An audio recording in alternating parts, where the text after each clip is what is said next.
Welcome back to the Ugly Games YouTube channel. My name is Justin, and today I'm here to talk about creating species, sometimes referred to as races, for your Ttrpg. Let's get started. No matter the setting of your tabletop role-playing game, you're probably going to have characters. And unless your game is set in an all-human society, you're probably going to have different species. Some of the biggest role-playing games out there, D&D and Pathfinder, use different species, so if you do choose to go this route, you're not going to be in bad company. But how do you start implementing a species into your game? Well, the first step would be brainstorming. This is probably a pretty obvious step, but it is a necessary one. Your initial brainstorming is going to be the basis of the whole species, and it's going to stop all your species from seeming similar because each is going to have their own unique twist. It is helpful if you already have an idea of your lore because that could always factor into the creation process. Maybe your world has a whole continent of volcanoes, and a species that lives there could be flavored to be resistant to heat. Maybe they're made of rock-like material and are unbothered by magma flows. Something like that. The more you know about your lore and your setting, the easier it makes the brainstorming process.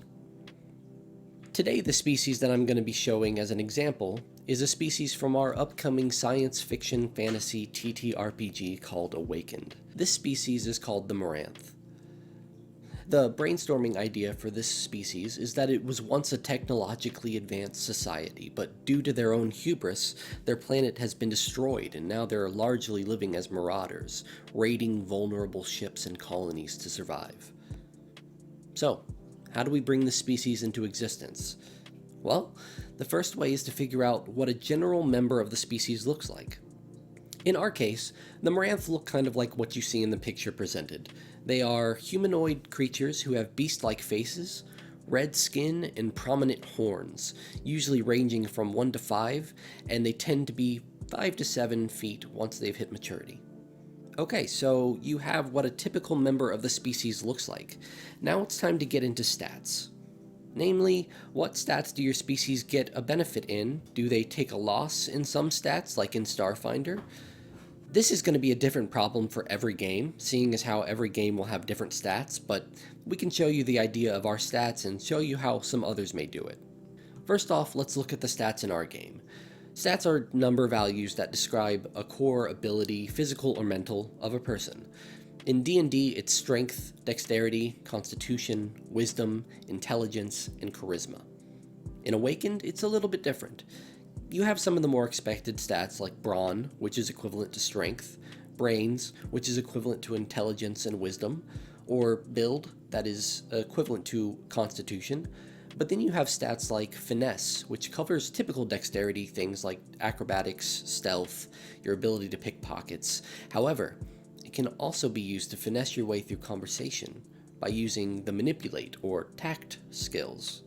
And finally, we have the soul stat, which encompasses empathy, intuition, leadership, performance, and will. So, we have our stats. Now, how do the Moranth stack up? Well, the Moranth get a +1 in their brawn and brain score. This was decided because of their history being a technologically advanced society, and their beast-like natures give them a little bit of extra strength. So say the species that you're creating is a small species that is known for being clever and talking themselves out of bad situations. They might, in our system, get a +2 in finesse, 1 point for their fast movement ability as a small creature, and another for their fast talking ability. Alright, next up in creating your species, we have abilities. What abilities do your species get? In Starfinder, for instance, the Isoki, or ratfolk, are able to fit a chunk of material in their cheek pouches and release them into their space at any time as an action. So we're looking at abilities that are specific to what your species can do or what they represent. We already know that the Moranth are beast-like, so this leads to a pretty obvious conclusion. They get a very keen sense of smell, which translate in our game to a +3 to smell-based perception rolls. We also have a brawn-based species that we've given the ability to add a +5 to any brawn-based skill once a day. So Feel your species out, see what their main factors are, and use those to create any abilities that they may get. Alright, now we know the basic idea of the species, we know what they look like, we have their basic stat benefits and abilities. Now, we suggest you go deeper into the lore. You basically have an entire species in front of you waiting to be expounded upon, so go ahead and do that. So, for our example, we know the Moranth are raiders. Let's explore exactly how they became that way. The Moranth originated on their home planet, Avernus K, where they primarily worked as engineers. Their society managed to work together towards common goals that often manifested as large, ambitious technological projects. The problem arose, though, when they attempted time travel. They began working with powers they were only just beginning to understand, but were unable to control. They attempted to send a large colonization ship back in time and believed that their project was a success, but the cost was an explosion so intense that few survived to tell the tale. The only group left alive was a group of Moranth living in a space habitat orbiting Avernus K. Their planet was destroyed, and the Tigara Time Rift was created.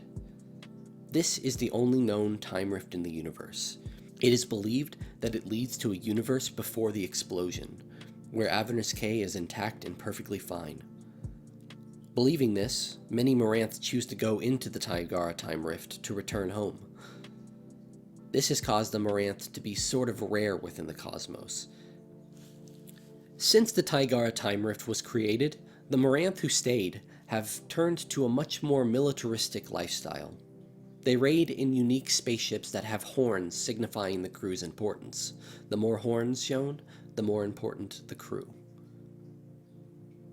And that's the Moranth. It's important to note that I cut out a lot of head scratching and staring at the wall that usually accompanies the process. You're never going to get a species or most things completely right the first try.